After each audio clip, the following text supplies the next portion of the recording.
Hey everybody, how goes it? This is Josh Simon once again, and this is our second video in our series on coaching and personal development. In our last video, we talked about the stages of psychological growth, and I put forth to you that people go through psychological development well after the age of 18. However, what I did not do in the last video was tell you anything about what growth is or what constitutes growth. So today, I'm going to expand on that a little bit.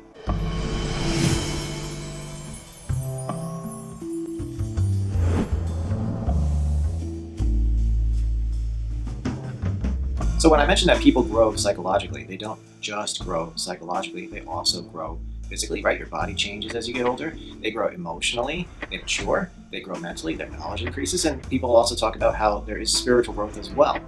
But again, that does not say what is actually growing.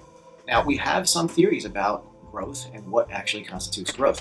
A long time ago, people would talk only about intelligence. In the 1900s, the early 1900s, they would say, well, you're either smart or you're not smart, and we're going to measure how smart you are. Maybe there's some degrees of smart. And then later on, what they figured out is that there's not just this one thing called smart. There's not some nebulous generic thing called smart, just like there's not some nebulous generic thing called growth. There's a researcher by the name of Howard Gardner who came up with the idea that there are multiple areas or multiple lines of intelligence. And Howard Gardner came up with 8 intelligences, and there are a bunch others that have been added since. But the idea is that you can be growing or intelligent or good at different things in different areas. Maybe you know somebody who's really good at playing a musical instrument. Maybe they are able to get bar gigs, or maybe they're even famous. A person like that would be very advanced or have done a lot of growth along the musical line. Maybe you know another person who can do a backflip right on the street or jump over a car and come up into a roll and not break anything when he does that.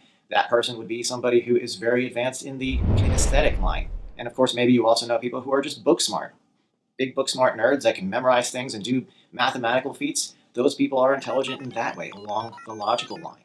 So every single person has different lines of intelligence. And inside each person, there's a unique combination of where they're at on these different lines. So you cannot say that someone is either smart or not smart. People have different areas in which they excel and which they don't.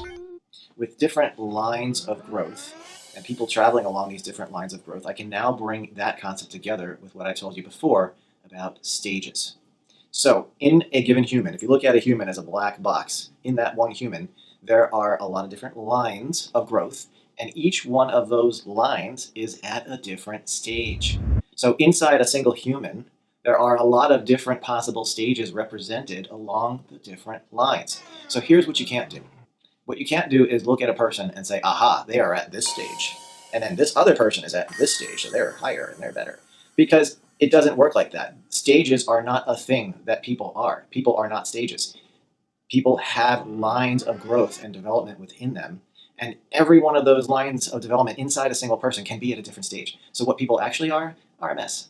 People are a mess. And they have different amounts of talent and growth. So we're going to talk about something slightly different. We're going to talk about perspectives.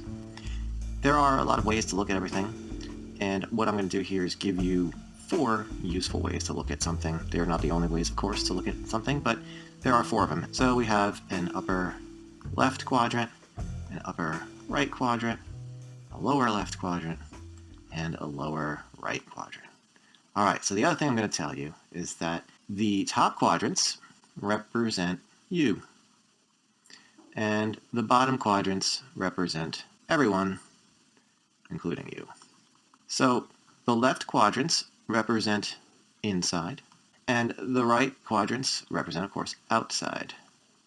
So if I look at this upper left quadrant, if you put these things together, you can see that the upper left quadrant represents this perspective of inside you. The inside you quadrant is basically your subjectivity, anything that goes on inside you, your thoughts, your fears, your emotions, your desires, all of those things that happen inside you, the mind, the spirit, all of those things are inside you things. Outside you is anything physical. So outside you is your biology, but not just your biology. How are you sitting? How are you breathing? How are you standing? How are you moving? All of those things represent outside you. One of the rules of thumb I use to figure out the difference between these two is generally that if I can use a scientific instrument to look at it, than it is outside you. I'll give you the example of sad. If you are sad, certainly I can look at you with some scientific instruments and see, for example, that your cortisol levels in your blood may be higher, some other hormones that are characteristic of SAD are higher, and I can hook you up to a functional MRI and I can say, aha, the brain activity you have correlates with SAD. But in no way, with no scientific instrument, can I ever look at the SAD. I cannot put an instrument into you or onto you or with you and the instrument would say, aha, that is the SAD. Because SAD, or happy, or any emotion, is something that is inside you that you cannot detect with an instrument. You can detect the physical effects of it with an instrument, but you cannot detect it directly with an instrument. And that is the difference between the upper left here and the upper right. So now let's take that same kind of idea and put it into the lower quadrants. So, inside everyone, if you're listening to me right now, and I'm speaking English as spoken in the United States in the year 2022, and you understand that English, then the ideas I'm expressing are going from my speech into your brain, and you are then comprehending them, and that is producing other changes in your mentality, in your thoughts, etc. That is an example of inside everyone. You and I have a rapport. You and I are actually communicating and conveying things back and forth. So that is something, again, that you cannot look at with any scientific instrument, but it is passing between us. So all of these interpersonal interactions are lower left quadrant stuff. And then you have the outside interactions where we are all part of systems. So your body is not just your body that's working by itself in a vacuum. Your body is interacting with all the other bodies out there.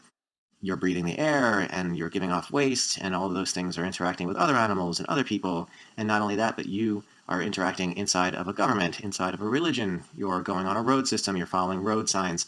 All of those things are part of a giant planetary-wide, solar system-wide, universe-wide system, and that is the lower right quadrant stuff.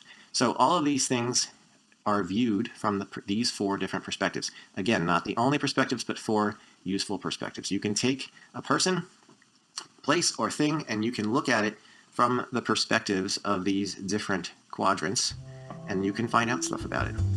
So that's the idea here, and we're going to take this and we're going to put it aside for a little minute and move on. So we looked at stages, and we looked at lines, and we looked at quadrants, right? And now I want to kind of tie that together. And I want to point out to you that certain lines seem to associate or go with certain quadrants a little better. For example, the logical line. All of that stuff about book smarts and book learning is in your head. It's inside your skull, right? You cannot cut open somebody's brain and look at knowledge. It's in there. It's not reducible to something physical. So that is a piece of the logical line, and that also exists in that upper left quadrant, which is you and your subjectivity inside you. There are other lines like the kinesthetic line. Remember, I referred to the person that can do backflips in the street. That is a very body-oriented line, right? Body-oriented lines, upper right quadrant. Okay, there's also other lines, for instance, the interpersonal line, people who are really good with other people and talking to other people, managing other people's emotions. That's a lower left quadrant kind of line.